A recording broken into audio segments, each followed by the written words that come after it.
आज उसकी और मेरी शादी का दिन था, लेकिन जब वो दुल्हन के जोड़े में सजकर बैंक्वेट हॉल पहुंची तो पूरा हॉल खाली पड़ा था। वहां सिर्फ उसके मायके वाले खड़े थे। चेहरों पर गुस्सा, शर्म और बेबसी साफ दिखाई दे रही थी। और उसी समय मैं कंपनी लौटती हुई कार में आराम से बैठा था। शियाओ शुआई, तुमने हिम्मत कैसे की शादी तोड़ने की? मैं तुम्हें बर्बाद कर दूंगी। फोन पर उसकी चीख गूंज उठी। मैं हल्का सा मुस्कुराया और कार की खिड़की से पीछे छूटते शहर को देखते हुए शांत आवाज में बोला, लियो मैडम, लगता है आपको गलतफहमी हो गई है। आज के बाद बर्बाद मैं नहीं, तुम होने वाली हो। इतना कहकर मैंने कॉल काट दी और उसका नंबर हमेशा के लिए ब्लॉक कर दिया। 5 साल तक बड़ी सावधानी से रची गई इस शादी की योजना आखिरकार उसी अंजाम तक पहुंच गई जो मैं चाहता था। मैं अपनी लग्जरी कार की चौड़ी पिछली सीट पर से टिकाकर आंखें बंद कर लेता हूं। ऐसी की ठंडी हवा चेहरे से टकरा रही थी, लेकिन दिल में उठ रही गर्मी को शांत नहीं कर पा रही थी। आज मेरी शादी थी, जिंदगी का सबसे अहम दिन होना चाहिए था, लेकिन मैं दूल्हा बनकर मंडप में नहीं बल्कि वापस कंपनी जा रहा था। सामने वाली सीट पर बैठा मेरा खास असिस्टेंट ली शियाओ अचानक बोला, सर 3 मिनट में सारी खबरें मीडिया पर पुश हो जाएंगी। मैंने धीरे से आंखें खोली। कार की खिड़की के बाहर शहर तेजी से पीछे भाग रहा था। सड़क किनारे लगी विशाल LED स्क्रीन पर अभी भी मेरी और लियो रुयान की शादी की तस्वीरें चल रही थी। तस्वीर में वो सफेद वेडिंग गाउन में बेहद खूबसूरत लग रही थी और मैं काले सूट में उसकी तरफ ऐसे देख रहा था मानो दुनिया में उससे बढ़कर कुछ हो ही नहीं। कितना बड़ा मजाक था। पिछले 5 सालों में मैंने अपना सब कुछ उस पर लुटा दिया था, अपना प्यार, अपना समय, अपनी ताकत, यहाँ तक कि अपने परिवार की असली पहुंच भी। मैंने उसे एक संघर्ष करती छोटी सी बिजनेस वुमन से उठाकर आज की मशहूर लियो ग्रुप की CEO बनाया था।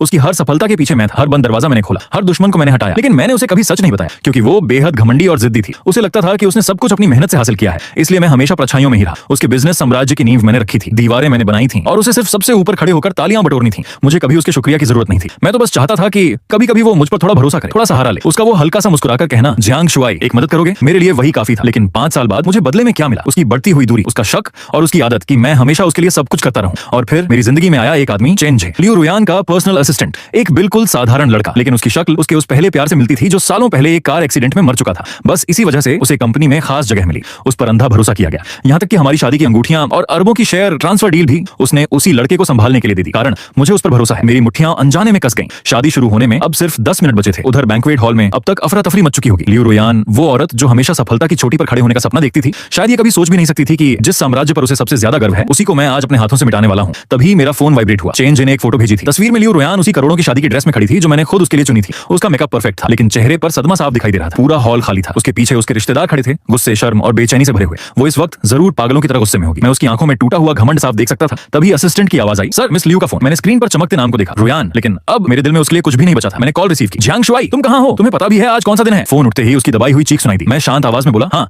आज हमारी शादी थी, लेकिन अब वो रद्द हो चुकी है। तुम पागल हो गए हो क्या? मेरे सारे मेहमान कहां गए? तुम आखिर करना क्या चाहते हो? उसकी आवाज गुस्से और अविश्वास से कांप रही थी। मैंने धीरे से जवाब दिया, वो लोग दूसरी पार्टी में गए हैं। कौन सी पार्टी? मैं हल्का सा हंसा, तुम्हारी कंपनी के दिवालिया होने की पार्टी। फोन की दूसरी तरफ अचानक सन्नाटा छा गया। मुझे उसकी भारी सांसें सुनाई दे रही थी, मानो कोई घायल शेरनी दहाड़ रोकने की कोशिश कर रही हो। फिर वो चीखी, जियांग शुआई, अगर तुमने शादी तोड़ी तो मैं तुम्हें बर्बाद कर दूंगी। मैं सीट पर पीछे टिक गया और बाहर लगी विशाल स्क्रीन को देखते हुए मुस्कुराया। कुछ सेकंड पहले तक वहां हमारी शादी की तस्वीरें चल रही थी, लेकिन अब ब्रेकिंग न्यूज चमक रही थी। लियो टेक्नोलॉजी के प्रोडक्ट में बड़ा सुरक्षा घोटाला उजागर। मैंने ठंडी आवाज में कहा, लियो मैडम, लगता है आपको अब भी गलतफहमी है।